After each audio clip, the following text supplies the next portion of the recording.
नमस्कार, मैं जितेंद्र चतुर्वेदी। आखिर उस मोहल्ले में सन्नाटा क्यों पसरा हुआ है जो नरेंद्र मोदी के खिलाफ विश्व बमन करने के लिए जाना जाता है। और एक सवाल इस बात से भी जुड़ा हुआ है कि G20 को लेकर, या मैं कहूं कि G20 के बहाने नरेंद्र मोदी के खिलाफ जो नैरेटिव गढ़ने की कोशिश हुई वो उल्टा कैसे पड़ गया। और फिर ये भी कि ये क्यों कहा जा रहा है कि ये जो पूरा इकोसिस्टम है वो एक्सपोज हो गया है। और कई मामलों में तो अब सुप्रीम कोर्ट भी ये बात जान चुका है कि ये लोग वाकई में जो है वो अभियान चला रहे हैं।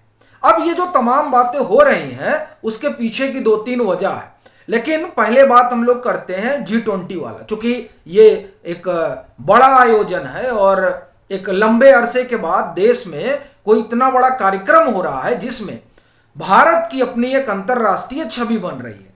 और वो जो छवि है जो अब आदमकद हो चुकी है वो कई लोगों को नागवार गुजर रही है, जिसमें वो पूरा इकोसिस्टम है जो इस समय कांग्रेस के साथ खड़ा है, या हम कहें कि कांग्रेस का ही वो इकोसिस्टम है जिसे नरेंद्र मोदी की अगुवाई में भारत की ये तरक्की नहीं सुहा रही है। तभी G20 को लेकर जिस तरह की बात हो रही है वो बात रात में होती है और सुबह सभी लोग जो है उनके आप ये कहें कि चेहरे से नकाब हट जाता है। क्या बात हुई? यशवंत सिन्हा का एक इंटरव्यू होता है सत्य हिंदी पर। वो कहते हैं कि देखिए G20 का आयोजन हो रहा है और कितना ये लोग शोर मचा रहे हैं, ऐसे कह रहे हैं जैसे कभी कोई कार्यक्रम हुआ ही नहीं। तो अब बड़ी चीज ये है कि बताना चाहिए था कि इससे पहले इस तरह का कौन कौन सा कार्यक्रम हुआ। जो हम लोगों की याद में है वो कार्यक्रम कॉमनवेल्थ गेम का है जिसमें खाली लूट खसोट के ही चर्चे हुए थे, मगर न मालूम क्यों उस पर बात नहीं हुई।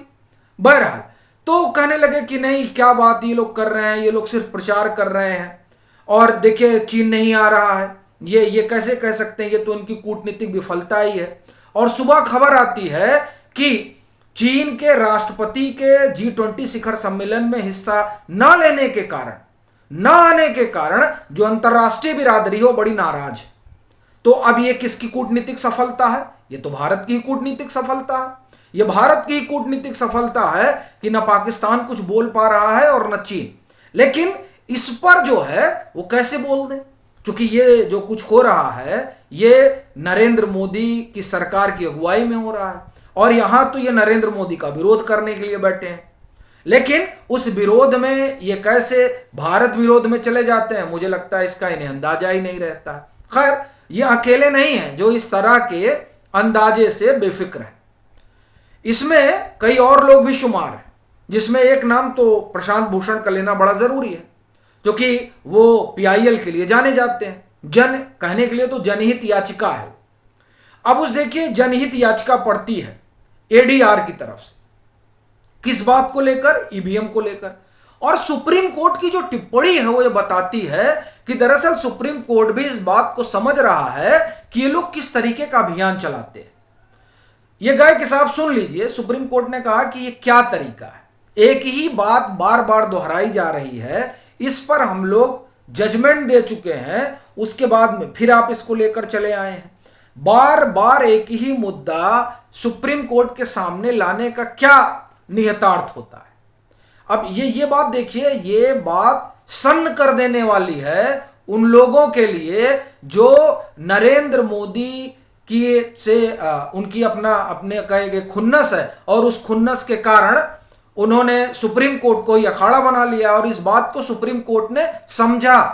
ये बात सुप्रीम कोर्ट जान चुका है। भाई 9 साल से सुप्रीम कोर्ट देख रहा है कि कुछ भी हो और जो है ये लोग मुंह उठाकर चले आ रहे हैं, ऐसे तो नहीं बात बनती है। और देखिए दर्द इनका, मोहम्मद अकबर लोन से माफी, अब ये कहें कि माफी की माफी मांगो, क्योंकि अब जब पाकिस्तान जिंदाबाद के नारे लगाओगे तो जाहिर सी बात है, और फिर आप चाहोगे कि आपको सुप्रीम कोर्ट में रेमेडी भी मिले, तो जाहिर तौर पर ये तो कहना पड़ेगा ना कि नहीं, हम जो है संविधान को मानते हैं।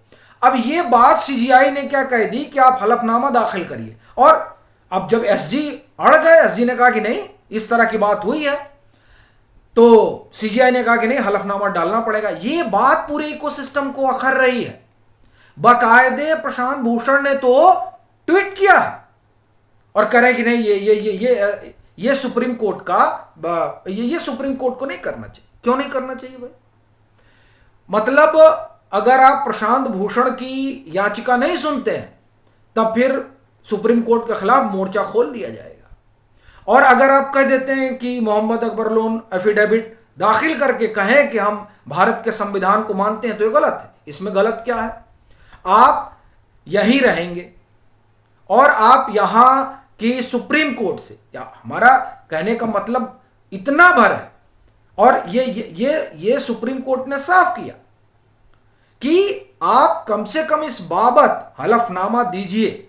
अब ये बात इन लोगों को नागवार गुजर रही है। वैसे भी अब आप देखिए कि 370 पर लेकर किस तरह का इनका रवैया रहा, वो सब सामने आ ही गया है। और एक एक चीज जिस तरह से खुल रही है वो इनके लिए संकट का सबब बनती जा रही है। और एक और चीज है जो ये बता रहा है कि किस तरीके से इकोसिस्टम के भीतर खरमंडल मचा हुआ है। अभी देखिए सनातन पर बयान आया उदयनिधि स्टालिन का, और एमके स्टालिन ने जिस तरह से मोर्चा संभाला उससे एक बात स्पष्ट हो गया कि जो प्रधानमंत्री नरेंद्र मोदी ने कहा ना कि हमें सनातन पर प्रॉपर रिस्पांस करना चाहिए, खरमंडल मच गया पूरे इंडी गठबंधन में और तमिलनाडु सरकार में, कि अब उस रिस्पांस का मतलब बस इतना भर है कि जो इनकी राजनीतिक जमीन है वो खिसक जाने वाली है। और इसका एहसास होते ही ये कहा जा लगा कि नहीं नहीं, कहने का मतलब हमारे ये नहीं था, कहने का मतलब वो नहीं था। अभी एक रोज पहले तक तो कहा जा रहा था कि हम अपने कहे पर कायम हैं, और फिर अब उसका एक्सप्लेनेशन दिया जाने लगा कि नहीं, इस शब्दावली का प्रयोग हमने नहीं किया था, हमने सनातन के इस बिंदु को उठाया था। मसला ये नहीं है, मसला ये है कि कोई भी जब इस तरीके की बात करता है तो जाहिर तौर पर, और पब्लिक फिगर हो तो संयम होना चाहिए। एक और दूसरा देखिए, ये आप राजनीति कर रहे हैं, राजनीति में ये कहां से चीजें आ जाती हैं। और बड़ी चीज ये है कि क्या ये मामला हेट स्पीच में नहीं आता? ये अपने आप में बड़ा सवाल है, और ये सवाल इसलिए भी उठेगा क्योंकि हेट स्पीच को लेकर 28 मुझे लगता है अप्रैल को, ये 2023 की बात है, जब सुप्रीम कोर्ट ने जजमेंट दिया था कि हेट स्पीच पर स्टेट को इस बात का इंतजार नहीं करना चाहिए कि कोई आकर कंप्लेन करे, तो क्या जो एमके स्टालिन की सरकार है वो अपने मंत्री जिन्होंने इस तरह का बयान दिया, उस बयान पर किसी कंप्लेन का इंतजार ना करते हुए एफआईआर दर्ज करेगी? और फिर अगर वो ऐसा नहीं करती है तो क्या ये सुप्रीम कोर्ट की अवमानना का मसला नहीं बनता है?